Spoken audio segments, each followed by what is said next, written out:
Assalamualaikum warahmatullahi wabarakatuh. I hope you are a successful person in the future.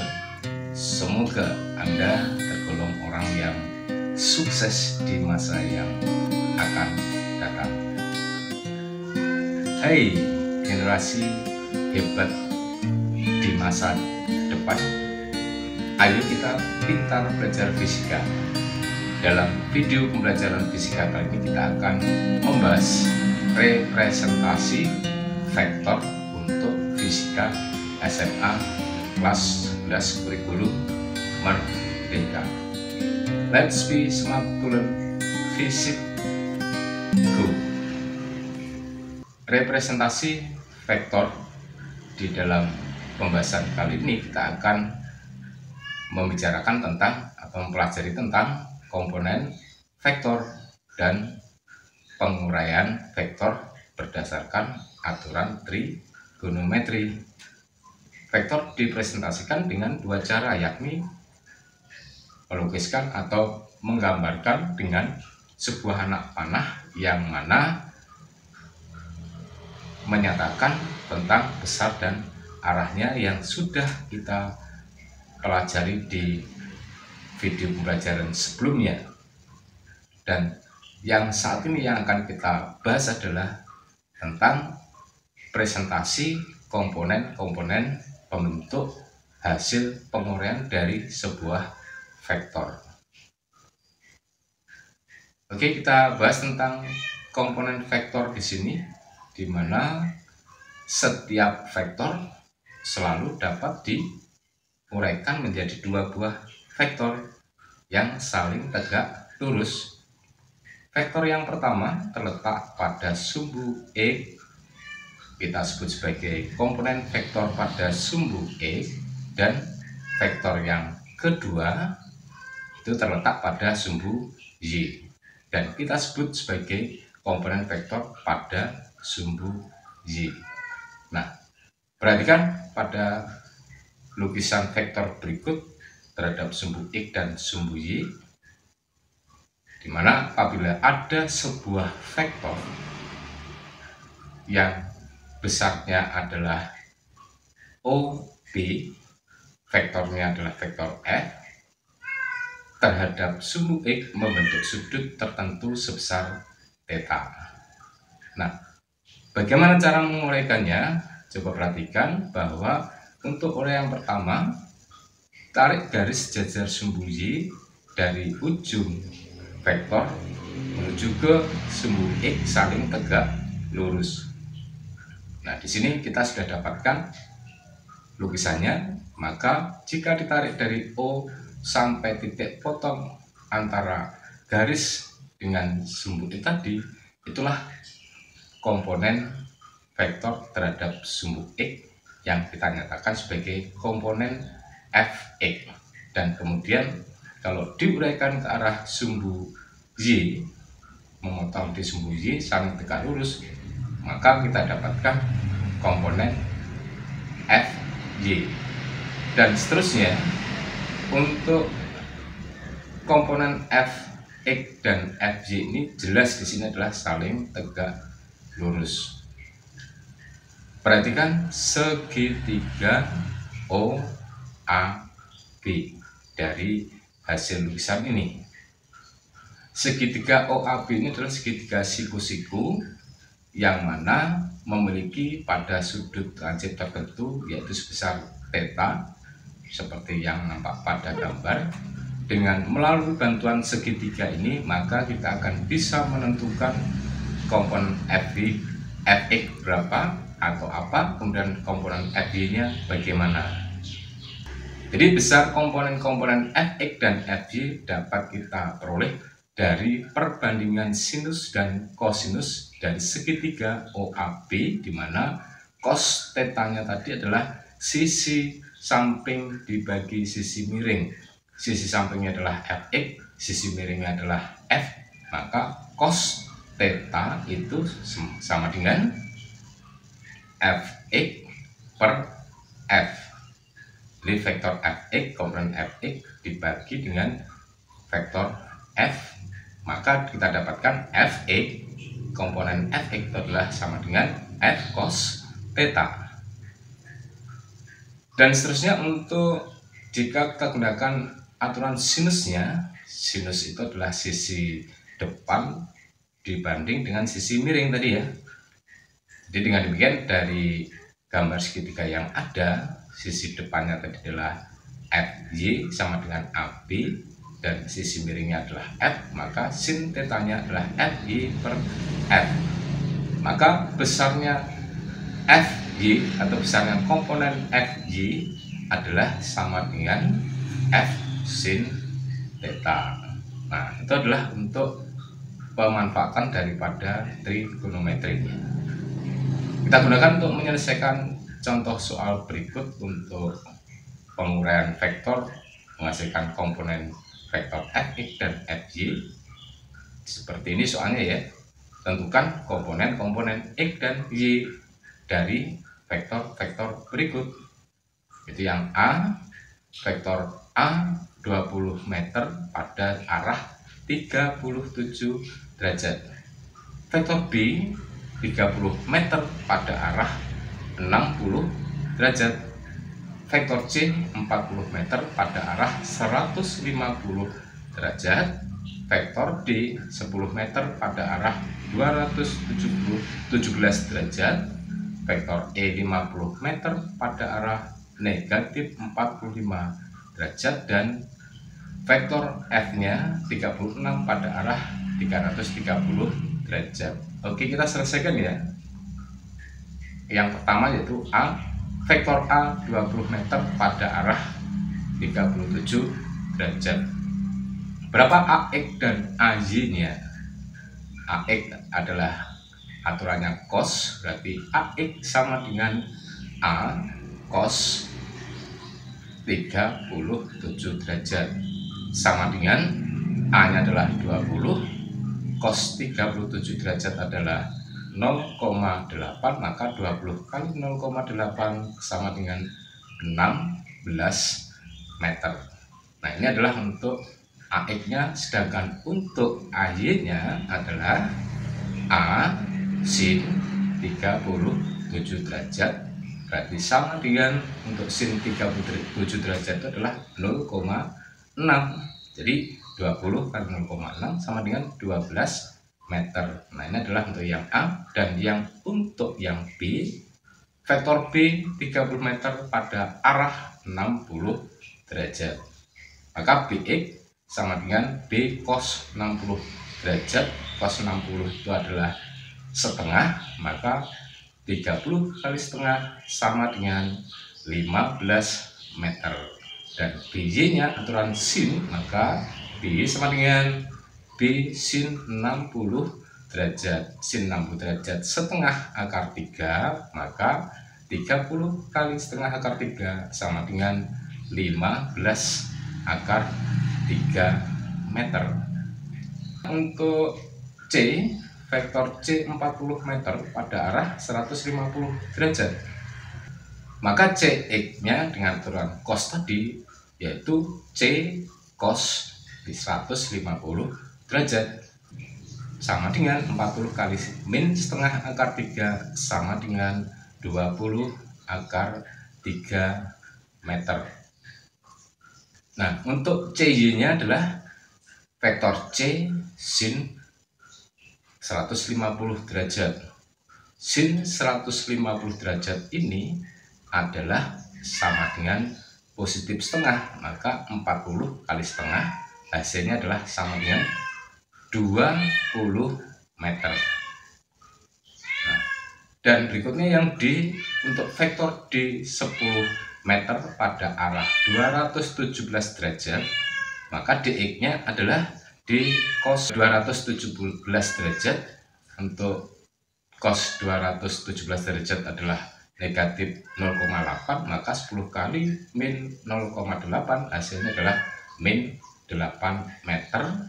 Dan D sama dengan D sin 217. Untuk sin 217 ini adalah negatif 0,6. Jadi dengan demikian dy-nya adalah 10 kali negatif 0,6, hasilnya min 6 meter. Dan yang E, vektor 50 meter pada arah negatif 45 derajat.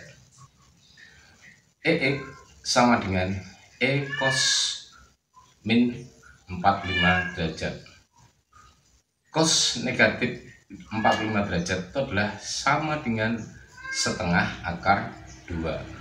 Maka EX sama dengan 50 kali setengah akar 2, hasilnya adalah 25 akar 2 meter. Nah, untuk EY nya adalah E sin negatif 45 derajat. Nah, sin negatif 45 derajat ini nilainya adalah negatif setengah akar 2. Maka untuk besarnya EY sama dengan 50 dikalikan dengan negatif setengah akar 2, hasilnya adalah negatif 25 akar 2 meter. Yang F, vektor F 36 meter pada arah 330 derajat. Nah, maka untuk besarnya Fx, komponen Fx-nya sama dengan vektor F kali cos 330 derajat. Cos 330 derajat ini besarnya adalah setengah akar 3. Maka besarnya Fx sama dengan 36 kali setengah akar 3, hasilnya adalah 18 akar 3 meter. Dan seterusnya untuk besarnya Fy adalah F sin 330 derajat. Maka untuk sin 330 derajat adalah negatif 0,5 atau setengah, sehingga 36 kali negatif setengah sama dengan 18 meter. Ini adalah untuk penyelesaian soal contoh yang ada pada pembahasan kali ini. Jadi ada beberapa vektor untuk dicari komponen vektor terhadap sumbu X dan sumbu Y-nya. Oke, kita lanjutkan. Untuk pembahasan berikutnya adalah vektor satuan. Vektor satuan adalah vektor ruang yang telah diuraikan ke dalam sumbu X, sumbu Y, dan sumbu Z. Terhadap sumbu Y, terhadap sumbu X menghasilkan X I capil, topi atau head sama saja ya. Terhadap sumbu Y menghasilkan Y J capil, dan terhadap sumbu Z menghasilkan ZK capil yang besarnya satu satuan. Dikatakan vektor satuan karena besar vektor I capil sama dengan X I capil sama dengan J capil sama dengan YJ capil sama dengan K capil sama dengan ZK capil, nilainya adalah 1. Vektor satuan di sini digunakan untuk menjelaskan arah suatu vektor di dalam suatu koordinat, baik itu untuk koordinat 2 dimensi maupun untuk koordinat 3 dimensi. Vektor satuan di dalam suatu koordinat 2 dimensi, perhatikan pada gambar, berarti ada sumbu X dan sumbu Y. Jika sebuah vektor dilukiskan terhadap sumbu X dan sumbu Y, panjangnya O sampai P, berarti P itu berada pada posisi X, Y. Dan jika kita uraikan ke arah sumbu X, vektor P di sini, garisnya membentuk sudut 90 derajat memotong sumbu X menghasilkan komponen PX, dan jika diuraikan ke arah sumbu Y saling tegak lurus menghasilkan komponen PY. Untuk menyatakan notasi vektor P, maka bisa kita tuliskan P sama dengan PXI capil plus PYJ capil. Ini adalah notasi vektor P-nya. Sedangkan berapakah besarnya dari vektor P tersebut bisa kita cari dengan perumusan dalil Pythagoras. Jadi besarnya vektor P adalah sama dengan diberikan tanda garis saling sejajar untuk menyatakan nilai mutlaknya dari vektor P tersebut adalah sama dengan akar Px kuadrat plus Py kuadrat, dimana untuk Px sama dengan komponen P pada sumbu X dan Py adalah komponen P pada sumbu Y. Sebagai contoh soalnya adalah sebagai berikut. Sebuah bola ditendang dari pojok lapangan. Bola tersebut mengalami perpindahan sejauh 10 meter dengan membentuk sudut 45 derajat dari sumbu X. Anggap lebar lapangan sebagai sumbu X. Gambarkan dan tuliskanlah notasi vektor perpindahan bola tersebut dalam vektor kesatuannya. Oke lah, kita selesaikan ya. Untuk dari soal yang ada, maka kita bisa tuliskan datanya untuk perpindahannya. Misalkan kita nyatakan dengan R besar tebal ini yang sebagai vektor besar itu adalah 10 meter dan tetanya adalah 45 derajat. Marilah kita lukiskan untuk vektornya dari bola yang ditendang tadi.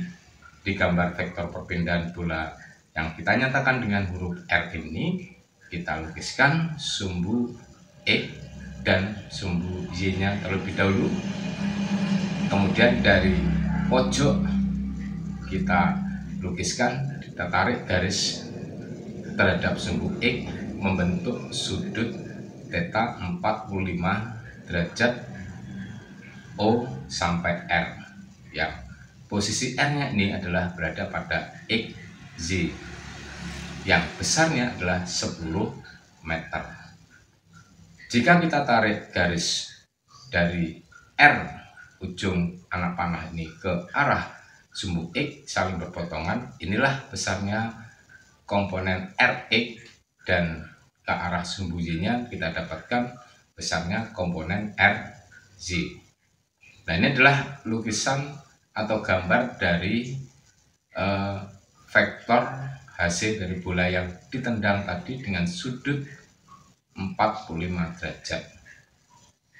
Untuk notasi vektor perpindahannya untuk bola R ini bisa dinyatakan dengan dalam vektor satuannya adalah Rx. Kita cari dulu, besarnya adalah sama dengan R cos 45 derajat. R-nya adalah 10, cos 45 derajat adalah setengah akar 2, maka 10 kali setengah akar 2 sama dengan 5 akar 2 meter. Dan untuk RZ-nya adalah R sin 45 derajat. Sin 45 derajat setengah akar 2, maka 10 kali setengah akar 2 sama dengan 5 akar 2 meter. Maka untuk notasi vektor perpindahan bola R ini bisa kita tuliskan R sama dengan 5 akar 2 I capil plus 5 akar 2 J capil. Nah, ini adalah penjelasan contoh soal tentang bola ditendang sejauh 10 meter dengan sudut tendangannya adalah 45 derajat. Vektor satuan di dalam satu koordinat 3 dimensi untuk selanjutnya ya. Jadi kalau tadi 2 dimensi, sekarang adalah 3 dimensi. Kalau 2 dimensi hanya X, Y, untuk 3 dimensi berarti pada X, Y, dan Z. Kita lukiskan dulu koordinat sumbu X, Y, dan Z-nya dari suatu ruangan ya. Untuk menyatakan 3 dimensi berarti dalam suatu ruangan ada sebuah vektor P yang posisinya adalah P adalah X, Y, Z ini terhadap lantai atau terhadap permukaannya membentuk sudut tertentu sebesar theta, dan untuk melukiskan komponen pada sumbu X, sumbu Y, dan sumbu Z kita tarik dulu untuk P menuju ke lantai atau dasar, memotong pada garis yang sudah kita buat dan tegak lurus di situ ya untuk perpotongannya, dan kemudian hasil titik potongnya kita tarik ke arah sumbu X, maka kita dapatkan komponen PX nya, dan jika kita tarik ke arah sumbu Y kita dapatkan komponen PY, dan kemudian jika kita tarik ke arah sumbu Z kita dapatkan komponen PZ. Nah, ini adalah hasil lukisan uraian vektor P di dalam suatu ruangan, dan bisa kita lukiskan dengan suatu koordinat 3 dimensi X, Y, dan Z. Yang ke arah sumbu X vektor satuannya adalah I capil, yang ke arah sumbu Y vektor satuannya adalah J capil, ke arah sumbu Z vektor satuannya adalah K capil. Notasi vektornya untuk vektor P ini adalah P sama dengan PXI capil plus PYJ capil plus PZK capil, dan besarnya vektor P adalah P diberi tanda salib garis jajar menyatakan nilai mutlaknya sama dengan akar PX kuadrat plus PY kuadrat dan plus PZ kuadrat, di mana untuk PX sama dengan komponen vektor P pada sumbu X, PY komponen vektor P pada sumbu Y, dan PZ adalah komponen vektor P pada sumbu Z. Demikian pembahasan tentang representasi vektor untuk fisika SMA kelas 11 kurikulum merdeka. Semoga dapat membantu belajar fisika Anda. Ayo pintar belajar fisika. Salam fisika, maju bersama, dan sukses untuk Anda. Wassalamualaikum warahmatullahi wabarakatuh.